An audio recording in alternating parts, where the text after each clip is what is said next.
What if the fastest car in NASCAR right now is also the most investigated? Tyler Reddick has 4 wins in just 7 races. He has led the point standings since Daytona, and yet his car keeps getting torn down at the R&D center week after week. And here's the part that makes this story impossible to ignore. They keep finding nothing every single time the car comes back clean.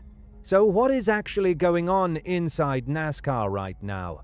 Because this is no longer just about one penalty at Bristol, it's about a pattern that is growing louder each week, and Reddick is done staying quiet about it. Let's go back to Bristol Motor Speedway, because that weekend was not a normal race weekend. On the surface, it looked like typical Bristol chaos, but one layer deeper, tension was already high before a single lap was run. 5 teams failed pre-race inspection before the green flag dropped. Kyle Larson, Michael McDowell, Ross Chastain, Cole Custer, and Chad Fincham. Most of those teams lost their car chief for the race, a brutal penalty at a track where track position is everything, and McDowell lost his engineer instead. NASCAR drew a hard line before the race even started, and that set the tone for everything that followed.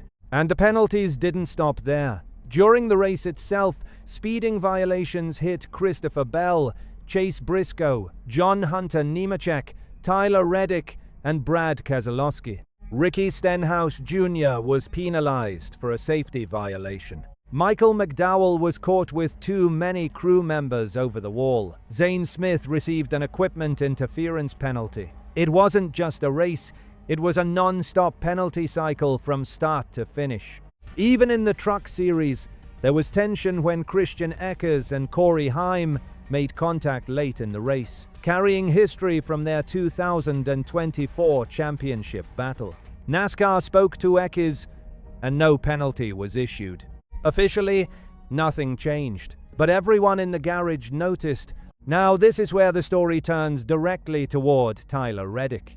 Coming into Bristol, he was the biggest storyline of the 2025 NASCAR season. He won the Daytona 500, then followed it with a 3-race winning streak, something almost unheard of in modern NASCAR. Through Bristol, he had 4 wins and had held the points lead from the very first race of the year. At Bristol, he once again had speed, running near the front with a real chance at win number 5. Then the speeding penalty hit. That penalty dropped him deep in the field at Bristol. And at a track like that, track position is everything.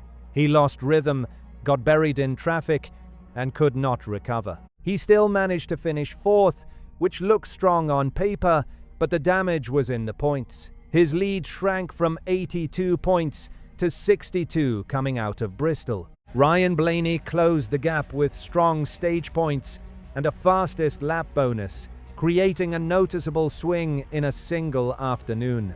After the race, Reddick didn't stay quiet. He publicly raised concern about the pattern, saying that 2311 Racing feels like it is being watched more closely than other teams.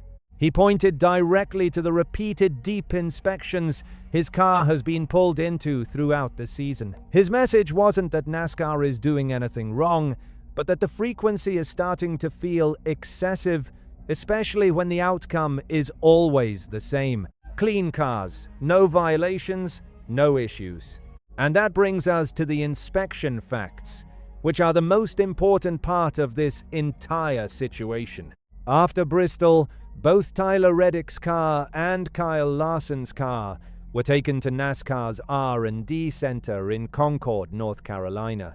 Reports confirmed that both cars were fully torn down and inspected, and both passed with no issues. No violations were found. That was confirmed again by multiple NASCAR reporters and outlets. This wasn't the first time either. Throughout the season, 23 ESI racing cars have repeatedly gone through the same deep inspections, and every single time, they have come back clean. So the frustration is not about penalties or violations, because there aren't any.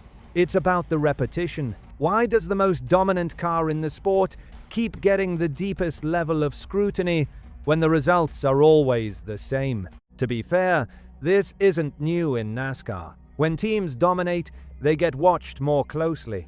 Hendrick Motorsports, Joe Gibbs Racing, and Roush have all gone through similar periods in their strongest eras. That level of inspection is part of the sport, but even knowing that history doesn't make it feel any easier for the people living through it right now.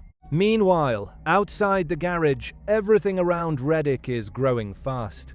Rockstar Energy is returning to NASCAR after more than a decade away, and their first major primary sponsorship in this new era lands on his number 45 car at Talladega. There is also a personal connection there, since Reddick was a fan of the brand during his early racing days. On the business side, contract talks between Reddick and 23XI Racing are moving toward a long-term extension.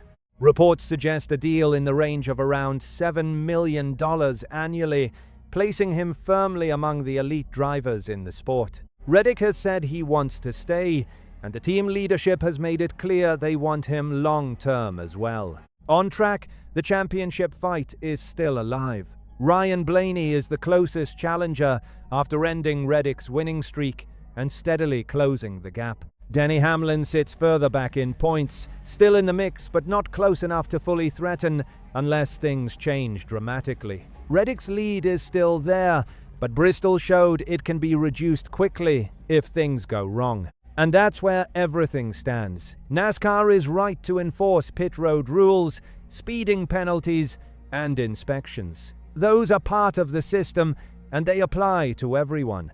But 23ESI Racing keeps going through the most detailed inspections and keeps coming back clean. 4 wins, 0 violations, major sponsorship growth, and a championship lead, all under constant attention. So now the question becomes unavoidable. Is NASCAR just doing its job, or is 23XI Racing being watched differently because they are winning too much?